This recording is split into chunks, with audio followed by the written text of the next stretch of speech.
Hari ini Aman bernasib baik pasal berjaya mendapat akses kepada Oppo X 2021 yang merupakan peranti skrin boleh gulung pertama yang berfungsi. Saya katakan begini pasal ada beberapa demo yang diperlihatkan terdahulu daripada Oppo X21 hanyalah sekadar mockup yang ditarik keluar tapi tak hidup. Jadi, nak cakap benda yang menarik. Benda menarik obviously ialah skrin. Pasal skrin pada 6.7 inci boleh mengembang kepada 7.4 inci dan ini membolehkan anda menonton lebih banyak kandungan, video yang lebih besar dan saya rasa fungsi yang paling saya rasakan berguna untuk diri saya secara peribadi ialah boleh gunakan skrin yang besar nak menaip. Jadi kalau kat luar sekalipun tak ada alasan untuk tak boleh menulis untuk Aman. Apabila skrin dibuka dan ditutup, bahagian belakang akan melongsor keluar, mengingatkan kami kepada sistem Oppo Find X yang dilancarkan 3 tahun lalu yang juga merupakan peranti pertama keluaran Oppo dengan rekaan skrin melongsor. Perbezaannya kali ini ialah skrin OLED dengan lapisan plastik pada bahagian atas dan ini mungkin akan membawakan beberapa isu. Secara peribadi apabila saya lihat kali pertama dalam beberapa image mockup, nampak macam skrin itu sentiasa tegang, nampak skrinnya macam sentiasa utuh. Tapi realitinya ada sedikit macam gelembung dan ada macam kesan lipatan.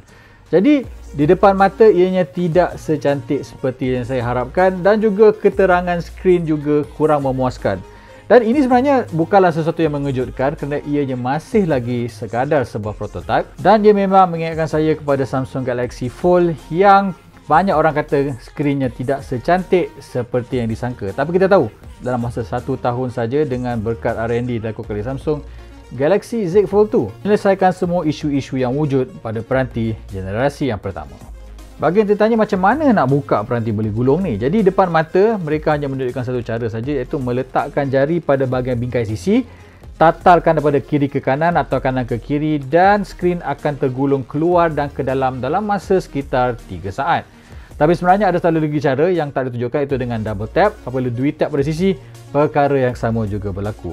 Secara peribadi saya rasakan ini adalah proses yang terlalu lama iaitu sekitar 3 saat sedangkan kita tahu peranti skrin boleh lipat yang saya dah ulas beberapa ini macam Z Flip dan juga Z Fold boleh dibuka dalam masa yang lebih pantas. Jadi untuk Oppo nak memasarkan X 2021 dalam versi sebenar kelak, isu di mana proses nak menggulung dan nyah gulung ini perlu dipercepatkan kerana kalau tidak, tak ramai orang saya percaya nak tunggu 3 saat semata-mata nak tunggu skrin besar ataupun mengecil. Isu juga dapat saya lihat di mana tak adanya butang nak lock dan kalau tak ada butang lock untuk mengaktifkan sentuhan ini, boleh berlaku accidental touches. Bagi mereka yang gunakan skrin yang melengkung pada sisi, accidental touches adalah benda yang amat normal.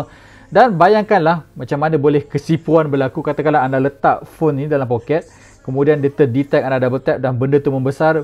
Bukan sahaja boleh merosakkan skrin itu sendiri, tapi seluar anda pun akan mengembang tiba-tiba. Jadi sebelum Oppo nak hasilkan produk ini sebagai barangan yang dijual kepada orang ramai, butang untuk deactivate saya rasakan perlu untuk mengelakkan kemalangan ini berlaku di dunia yang sebenar. Dari segi rekaan saya rasakan ialah peranti yang seksi, peranti yang memang nampak cantik di depan mata.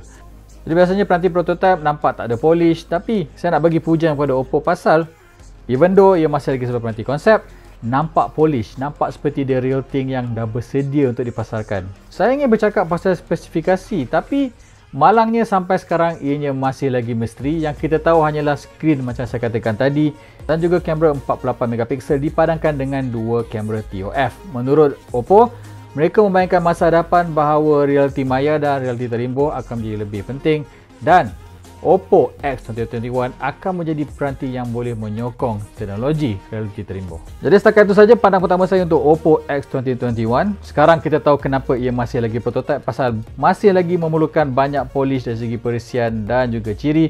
Tetapi saya nampak visi yang mereka ingin lakukan dengan peranti ini dan saya rasakan jika mereka mampu menghasilkan produk pertama yang bagus, tak mustahil peranti skrin boleh gulung akan menjadi norma untuk peranti-peranti di masa akan datang.